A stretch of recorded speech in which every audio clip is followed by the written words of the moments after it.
Hello and welcome to your YouTube channel. My name is Gaurav. कैसे हैं आप सभी लोग? उम्मीद करता हूं आप सभी बहुत अच्छे होंगे और अपनी पढ़ाई में बहुत जोरों से लगे होंगे। आप में से कई लोगों की क्वेरीज थी कि भैया इंग्लिश समझ नहीं आ रही है, इंग्लिश को कैसे पढ़े, कहाँ से पढ़ें, इंग्लिश कितना भी पढ़ लें स्कोर नहीं आ रहा है, इंग्लिश में सिली मिस्टेक्स हो जाती है, इंग्लिश में ये है, इंग्लिश में वो है। अरे क्या है इंग्लिश में? लप्पू सी इंग्लिश है। तो चलो इस वीडियो में आज हम बात करते हैं इंग्लिश को कैसे पढ़ें, कैसे स्कोर को बूस्टअप करें और आप सबकी परेशानियों को दूर करते हैं।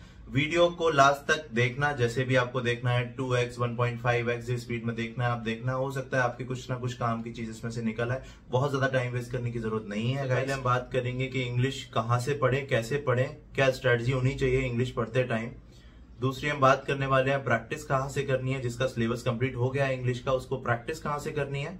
और तीसरी हम बात करने वाले हैं एक सबसे बड़े सेक्शन जिसमें आपको सबसे ज्यादा डर होता है, वोकैब सेक्शन की, कि वोकैब कैसे कवर करना है, कैसे वोकैब पढ़ना है। तो भाई मेरे हिसाब से आप में से बहुत सारे लोग इंग्लिश की इन 3 स्टेजेस में से किसी एक स्टेज पे होंगे। पहली स्टेज है बिगिनर स्टेज, जिसने इंग्लिश अभी पढ़ना शुरू किया है, जो बहुत नया है इंग्लिश सब्जेक्ट को लेके और जिसको बहुत ज्यादा डर है अभी कि कैसे कवर करना है, कहाँ से पढ़ना है, क्या स्ट्रेटजी होनी चाहिए प्रैक्टिस करने के लिए। दूसरी स्टेज होती है मॉडरेट स्टेज, जिसमें आपको इंग्लिश आती है, आप हर क्वेश्चन को पढ़ के उसके ऑप्शंस को सेट करने की कोशिश करते हैं कि पढ़ के क्या सही समझ आ रहा है, क्या ऑप्शन हो सकता है, जिसमें से आपका 50 या 60% क्वेश्चन सही हो जाते हैं, बाकी के गलत हो जाते हैं और आपका स्कोर कहीं मिड में रह जाता है। और तीसरी स्टेज होगी pro level stage. Pro level stage में आपने पूरा सिलेबस कंप्लीट कर लिया, आपने रिवीजन कर लिया है, आपने प्रैक्टिस भी काफी कर लिया, लेकिन फिर भी आपका स्कोर बहुत अच्छा नहीं आ रहा है इंग्लिश में। आप कोशिश करते हैं 100% स्कोर करने की, लेकिन फिर भी कुछ सिली मिस्टेक्स हो जाती है या कुछ ऐसी गलतियां हो जाती हैं जो आप अवॉइड नहीं कर पाते और आपका स्कोर पूरा नहीं आ पाता है। इन 3 स्टेजेस से अल्ट्रा प्रो मैक्स लेवल के स्टेज पे कैसे पहुंचना है, उसके लिए मैंने इंग्लिश को बेसिकली 3 पार्ट्स में डिवाइड किया है। पहला पार्ट है ग्रामर, दूसरा कॉम्प्रीहेंशन, तीसरा वोकैब। इन तीनों पार्ट की हम सेपरेटली बात करते हैं।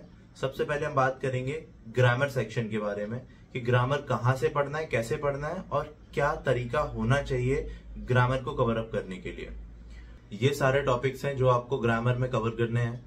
इन टॉपिक्स को कवर करने के लिए मैं आपको पर्सनली सजेस्ट करूंगा, नीतू सिंह मैम की बुक आती है जो मार्केट में इजीली अवेलेबल है। इस बुक से आप इन सारे टॉपिक्स को एक एक करके अच्छे से कवर कर लीजिए। जब आप इन टॉपिक्स को पढ़ रहे होंगे तो मैं आपको सजेस्ट करूंगा कि साथ में अपने नोट्स मेंटेन करिए। जो भी आपको इसमें रूल्स, जो भी स्ट्रक्चर आपको दिए गए हैं, उनको अपने नोट्स में अच्छे से नोट डाउन कर लीजिए और उसमें थोड़ा थोड़ा स्पेस छोड़ के चलना है। स्पेस की क्या जरूरत है मैं आपको आगे बताऊंगा। तो इन नोट्स की क्या जरूरत होगी आपको, जब आप इस बुक को कंप्लीट कर लेंगे, जब आपका सिलेबस पूरा हो जाएगा, तो रिवीजन के टाइम पे आपको इस बुक को दोबारा पढ़ने की जरूरत नहीं होगी, आप अपने नोट से इजीली कवर कर सकते हैं। और दूसरी चीज, जब आप अपने हाथ से किसी स्ट्रक्चर को, किसी रूल को लिखेंगे तो आपके दिमाग में कहीं ना कहीं बैक मेमोरी में सेव हो जाएगा। जैसे ही आप एक टॉपिक को कवर करते हैं, नीतू सिंह मैम की बुक में आपको एक एक्सरसाइज मिलेगी उस टॉपिक के ऊपर, उसको अच्छे से प्रैक्टिस कीजिए। हर टॉपिक को कवर करने का उसकी एक्सरसाइज को प्रैक्टिस कीजिए। जैसे आपका ग्रामर का सिलेबस नीतू सिंह मैम की बुक से कवर हो जाता है, उसके बाद मैं आपको सजेस्ट करूंगा, एक बुक आती है मिरर ऑफ कॉमन एरर्स नाम से, जो कि ऑनलाइन और ऑफलाइन दोनों जगह अवेलेबल है। इस बुक को आप अच्छे से एक बार प्रैक्टिस कर लें और जो मैंने आपसे नोट्स में खाली स्पेस छोड़ने के लिए बोला था, उस स्पेस में इस बुक से प्रैक्टिस करते टाइम आपको कुछ ऐसी नई चीजें मिलेगी, नए रूल्स मिलेंगे जो आप उसमें नोट डाउन कर लें आपके नोट्स में। उससे होगा क्या कि जब आप रिवीजन कर रहे होंगे तो आपको एक नीतू सिंह मैम की बुक का एक्सट्रैक्ट और दूसरा इस मिरर ऑफ कॉमन एरर्स का एक्सट्रैक्ट दोनों एक साथ मिल जाएंगे आपको, और आपके जो रूल्स हैं, आपके जो स्ट्रक्चर्स हैं, वो आप अच्छे से रिवाइज कर पाएंगे। और आप देखेंगे कि इन दोनों की ग्रामर को मिला के, इन दोनों के रूल्स को मिला के आपसे लगभग क्वेश्चंस हो जाएंगे। एसएससी सीजीएल में जो पूछे जाते हैं, बहुत टफ इंग्लिश नहीं पूछी जाती है, बेसिक इंग्लिश पूछी जाती है। तो इन दोनों बुक से कवर अप करने के बाद आपसे मोस्टली क्वेश्चंस होने लग जाएंगे। अब इन दोनों बुक से प्रैक्टिस करने के बाद मैं आपको सजेस्ट करूंगा, एमबी पब्लिकेशन की एक एसएससी के लिए बुक आती है, जो बेसिकली कोई बुक नया सिलेबस नहीं है, वो आपके प्रीवियस एसएससी ने जितने एग्जाम्स कंडक्ट कराए हैं, एसएससी सीपीओ, एसएससी सीएचएसएल या एसएससी सीजीएल के जो एग्जाम्स कंडक्ट हुए हैं लास्ट फ्यू इयर्स में, उनके पेपर्स को कंपाइल करके सॉल्यूशन के साथ आपको प्रोवाइड किया जाता है। बेसिकली आप इन दोनों बुक से पढ़ने के बाद जब एमबी पब्लिकेशन पे जाएंगे तो एसएससी एक्चुअली आपसे क्या पूछता है, आप उस चीज को फेस करेंगे और उस चीज को प्रैक्टिस करेंगे। तो जैसे ही आप एमबी पब्लिकेशन बुक को प्रैक्टिस करना शुरू करेंगे, आप देखेंगे बहुत सारी चीजें ऐसी होगी जो आपसे इजीली कवर होने लगी है, जो पहले आपसे नहीं बनती होंगी। तो इस तरीके से आपको ग्रामर वाला पार्ट करना है। इसमें एक चीज ध्यान रखने वाली ये है कि अगर आपको एमबी पब्लिकेशन में भी कोई नई चीज सॉल्यूशन में मिलती है जो कि कोई मिस हो गया हो दोनों बुक से, आप वो भी अपने नोट्स में एक बार नोट डाउन कर लेंगे। तो इन 3 बुक से आपका मैक्सिमम ग्रामर का सिलेबस कवर हो जाएगा। इसके अलावा कोई और ज्यादा प्रैक्टिस करने की जरूरत नहीं है, किसी और नई बुक के पीछे भागने की जरूरत नहीं है।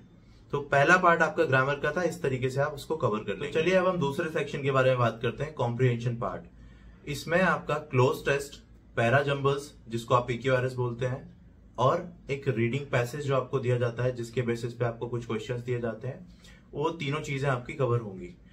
इन चीजों को बेसिकली आप नए तरीके से मत देखिए कि कुछ नया है, इसको कुछ नए तरीके से प्रैक्टिस नहीं करना है। आपने जो ग्रामर वाला पार्ट कवर किया है, अगर आप उसी को यूज करते हुए थोड़ी स्मार्टनेस दिखाएंगे तो ये तीनों चीजें आपसे बहुत अच्छे से बनने लग जाएगी और ये स्कोरिंग पार्ट हो जाएगा आपके लिए। तो सबसे पहले हम बात करते हैं पैरा जंबल्स की। पैरा जंबल्स में आपको किन चीजों का ध्यान रखना है कि आपको जो ऑप्शंस में सेंटेंस दिए गए हैं उसको पहले आप बहुत अच्छे से एक बार पढ़ें। अभी तक आपकी आदत क्या होगी कि आप उन सेंटेंस को पढ़ने के बाद उनको सेट कर करके देखते होंगे कि किससे सेंस सही बन रहा है, उस तरीके से मैं इसको आंसर मार्क कर दूं। इसको करने की बजाय जो मैं आपको बता रहा हूं, एक बार इस चीज को ट्राई करना। थोड़ी सी टेक्निक यूज करेंगे ग्रामर की। आपको क्या करना है, आपने जैसे ही ग्रामर में नाउन, प्रोनाउन, वर्ब, एडजेक्टिव ये सब पढ़े होंगे, उन चीजों को यूज करते हुए आप देखेंगे कि एक सेंटेंस के पार्ट में जो लास्ट में पार्ट्स ऑफ स्पीच का कौन सा पार्ट आया है, वो किस चीज को जस्टिफाई कर रहा है या किस चीज के बारे में बात कर रहा है। नेक्स्ट सेंटेंस में वो इन 3 ऑप्शंस में से या 4 ऑप्शंस में से कहां अवेलेबल है, वो चीज जैसे ही आप ग्रामर की हेल्प लेके ढूंढने की कोशिश करेंगे, आप देखेंगे आपका क्वेश्चन आपसे जल्दी बनेगा और वो सही भी होगा। तो इस टेक्निक को आपका ध्यान रखना है। और ये चीज आपको जो मैं बोल रहा हूं ये तभी समझ आएगी जब एक बार आप ग्रामर पोर्शन को अच्छे से कवर कर लेंगे। इसको एक एग्जांपल से समझते हैं। मान लीजिए आपको एक पीक्यूआरएस का क्वेश्चन दिया है जिसमें 4 पार्ट दिए गए हैं। एक प्रॉपर सेंटेंस के 4 पार्ट करके आपको 4 ऑप्शंस में दिए गए हैं और उसमें किसी पर्सन या प्लेस की बात की जा रही है। तो उस पर्सन या प्लेस को 2 केसेस हो सकते हैं, या तो शुरू में इंट्रोड्यूस किया जाएगा या फिर लास्ट में इंट्रोड्यूस कर रहे होंगे। लास्ट में इंट्रोड्यूस करने के थोड़े कम चांसेस रहते हैं। शुरू में इंट्रोड्यूस करने वाले क्वेश्चन एसएससी में ज्यादा देखे गए हैं। तो आपको उस नाउन को, पर्सन और प्लेस, उस नाउन को आपको पहचानना है कि इंट्रोड्यूस किस पार्ट में किया जा रहा है। तो वो मोस्ट ऑफ द केसेस में आपका फर्स्ट पार्ट हो जाएगा। उसके बाद उस फर्स्ट पार्ट में जो लास्ट पार्ट ऑफ स्पीच है, जैसे एडजेक्टिव हो गया या एडवर्ब हो गया या वर्ब हो गया, उसके नेचर पे जाना है। नेचर पे जाना है मतलब ये ग्रामर जब आप कवर कर लेंगे तो आपको समझ आएगा कि नाउन को क्वालिफाई करने के लिए हम एडजेक्टिव लगाते हैं। जैसे अगर मैं बात करूं आईज, तो उसको मैं बोलूंगा ब्यूटीफुल आईज। तो beautiful is adjective and eyes is noun. तो हम इस तरीके से इसको पहचानेंगे कि नाउन को क्वालिफाई करने के लिए एडजेक्टिव होता है, एडजेक्टिव को और ज्यादा क्वालिफाई करना है तो एडवर्ब होता है, वर्ब को भी क्वालिफाई करने के लिए एडवर्ब होता है। तो इस तरीके से उसके नेचर पे हम जाएंगे और ये देखेंगे कि लास्ट में जो पार्ट ऑफ स्पीच आ रहा है वो किसको क्वालिफाई कर रहा है। तो उसको आप जैसे ही ढूंढने चलेंगे तो अगले 3 पार्ट्स में से जो आपके ऑप्शन में दिए होंगे किसी सेंटेंस में वो मिल जाएगा और उस तरीके से आप अरेंज करेंगे। आप 2-3 पार्ट को अरेंज कर लेंगे तो आपको ऑप्शंस में दिख जाएगा कोई ना कोई एक सही ऑप्शन उसमें से। इस तरीके से आप पीक्यूआरएस को सही कर सकते हैं। और जितने आपके ऐसे सेंटेंस रीअरेंजमेंट के क्वेश्चन आएंगे उन पे आप ये टेक्निक अप्लाई करके प्रैक्टिस करेंगे तो देखेंगे आपके मोस्ट ऑफ द क्वेश्चन सही होने लग जाएंगे। तो ये आपका पीक्यूआरएस और पैरा जंबल्स जिसकी हम बात करते हैं उसको किस तरीके से सॉल्व करना है उसके लिए टेक्निक हो जाएगी। दूसरी हम बात करते हैं क्लोज टेस्ट के बारे में। क्लोज टेस्ट की गाइस क्या टेक्निक होती है। सबसे पहले आपको जो क्लोज टेस्ट दिया गया ना उसको स्पीड में एक बार पूरा पढ़ लो। हम सबसे ज्यादा क्या गलती करते हैं, हम पहले क्लोज टेस्ट का पहला सेंटेंस पढ़ते हैं, उसके बाद जहां भी फर्स्ट ब्लैंक आता है, जो फर्स्ट क्वेश्चन हमसे पूछ रहा है, हम उसको फिल करने की कोशिश करने लग जाते हैं। हम ये नहीं देखते कि उस पैराग्राफ का कॉन्टेक्स्ट क्या है, वो पूछना क्या चाह रहा है, उस पैराग्राफ की टोन क्या है। तो हम ये देखे बिना पहला ऑप्शन फिल करने में लग जाते हैं, और एसएससी बहुत चालाक है, वो चारों ऑप्शन इस तरीके से देता है कि उसमें आप फिट करके देखोगे तो 2 या 3 उसमें फिट हो रहे होंगे और वहां आप कंफ्यूज हो जाते हो। तो इसके लिए करना क्या है, आपको पहले पूरा पैराग्राफ एक बार अच्छे से पढ़ लेना है। उसके बाद आपको कॉन्टेक्स्ट समझना है कि इस पैसेज की टोन क्या है, इस पैराग्राफ की टोन क्या है, वो क्या पूछना चाह रहा है। उसके बाद आप एक बार स्पीड में जैसे रीड आउट करने के बाद ऑप्शंस को देखोगे, फिर आप उसको दोबारा से स्लोली पढ़ो और उसके बाद पहला ऑप्शन चेक करने की कोशिश करो। आपको तुरंत क्लिक कर जाएगा इसमें से पहला ऑप्शन क्या आ रहा है। और इसको क्लिक करते टाइम भी आपको ग्रामर की हेल्प लेनी है, आपको पार्ट्स ऑफ स्पीच की हेल्प लेनी है कि किस नाउन, प्रोनाउन, एडजेक्टिव, एडवर्ब में से इसमें से क्या ग्रामेटिकली करेक्ट है, क्या फिट हो सकता है। अगर प्लूरल है तो आर आएगा, सिंगुलर है तो एज आएगा। ये सारी चीजें आपको दिमाग में रखनी है, तभी आपको इन सब चीजों को अप्लाई करते हो अगर आप क्लोज टेस्ट को करोगे तो आपका क्लोज टेस्ट ऑलमोस्ट सही होगा। और यही सेम टेक्निक आपको करनी है रीडिंग कॉम्प्रिहेंशन में। आपको एक बार पूरा पैसेज पढ़ लेना है अच्छे से, उसका कॉन्टेक्स्ट क्या है ये समझ लेना है, फिर आपको क्वेश्चंस पे जाना है। और आप इस तरीके से अगर अप्लाई करोगे तो आपके मोस्टली क्वेश्चंस सही हो जाएंगे। और ये मत भूलना, ग्रामर के किसी भी चीज को सॉल्व करते टाइम ग्रामेटिकल रूल्स को अप्लाई करके देखना, उन सबको मत भूल जाना। ग्रामेटिकल रूल्स के हेल्प से कभी कभी बहुत सारे क्वेश्चंस हमारे बिना उसका मीनिंग समझ आए, बिना उसका सेंस समझ आए भी हम सही कर सकते हैं। तो इन चीजों को हम ध्यान रखेंगे तो हमारे मोस्टली क्वेश्चंस इंग्लिश में करेक्ट हो जाएंगे। अब बात करते हैं कि कॉम्प्रिहेंशन पार्ट की प्रैक्टिस कहां से करें। तो जो मैंने आपको लास्ट में बुक सजेस्ट की थी एमबी पब्लिकेशन की एसएससी के लिए, उसमें प्रीवियस ईयर के बहुत सारे क्लोज टेस्ट, बहुत सारे रीडिंग कॉम्प्रिहेंशन और बहुत सारे सेंटेंस रीअरेंजमेंट के क्वेश्चन आपको मिल जाएंगे। आप उससे प्रैक्टिस कर लीजिए, मोर देन सफिशिएंट है। कुछ नई बुक परचेज करने की जरूरत नहीं है इसके लिए, आप उन्हीं को प्रैक्टिस कीजिए। उसके पीछे उसका सॉल्यूशन दिया हुआ है, आप उस सॉल्यूशन से अपने आंसर्स मैच कीजिए, जहां आपकी गलती हुई है उसको करेक्ट कीजिए। क्लोज टेस्ट करते टाइम आपको बहुत सारी ऐसी नई चीजें पता चलेगी कि किसके साथ क्या यूज किया जाता है, क्या यूज नहीं किया जाता है। उन चीजों को भी आप नोट डाउन कर लीजिए, क्योंकि एसएससी ने पूछा है, दोबारा भी पूछ सकता है। तो ये सारी चीजें आपकी बहुत हेल्पफुल होगी आगे जब भी आप मेंस में अपियर हो रहे होंगे या जो नेक्स्ट ईयर का प्री देने वाले हैं। तो हम बात करते हैं थर्ड सेक्शन के बारे में, जो कि है वोकैब सेक्शन। वोकैब सेक्शन को आप इग्नोर नहीं कर सकते हैं। वोकैब सेक्शन में अगर बात की जाए तो वोकैब एक बहुत वास्ट एरिया है, जिसको आप जितना भी पढ़ लो कम है।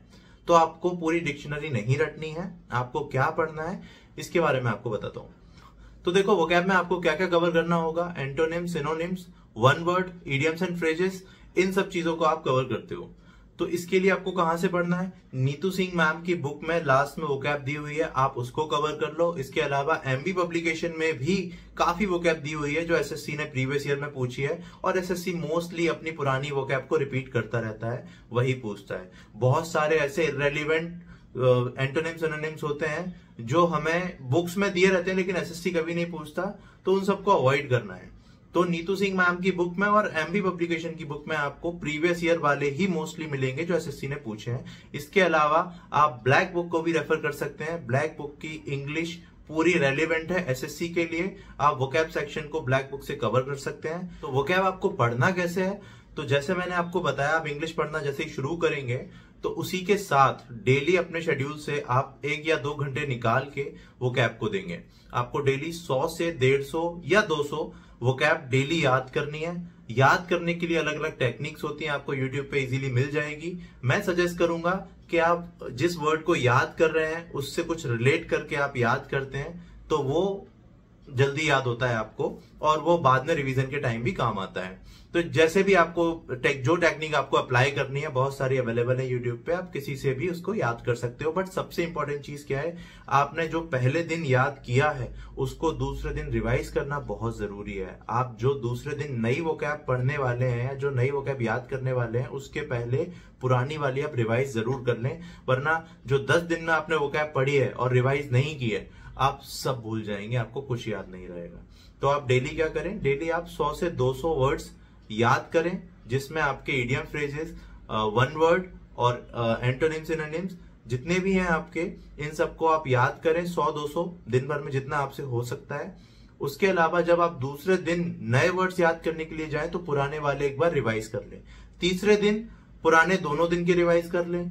चौथे दिन पुराने तीनों दिन के रिवाइज कर लें। तो ऐसे क्या होगा आपके साथ कि आप रिवीजन को बार बार करेंगे ना, तो वर्ड्स आपके दिमाग में परमानेंटली बैठ जाएंगे और आपको पूरी वोकैब बहुत अच्छे से याद हो जाएगी। एक दिन में 1000 वर्ड्स याद नहीं कर सकते तो एंड मोमेंट के लिए वेट मत करना कि आप एसएससी के एग्जाम के 10 दिन पहले या 5 दिन पहले वोकैब याद करना शुरू करेंगे। आप ऐसे कवर नहीं कर सकते हैं।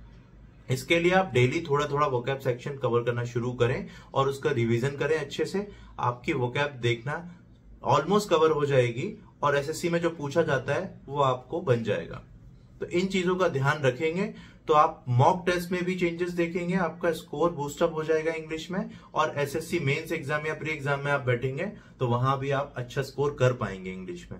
तो इन्हीं सब बातों का ध्यान रखना है, इनको इम्प्लीमेंट करना है। इसके अलावा कोई परेशानी आती है तो आप कमेंट में पूछ सकते हैं।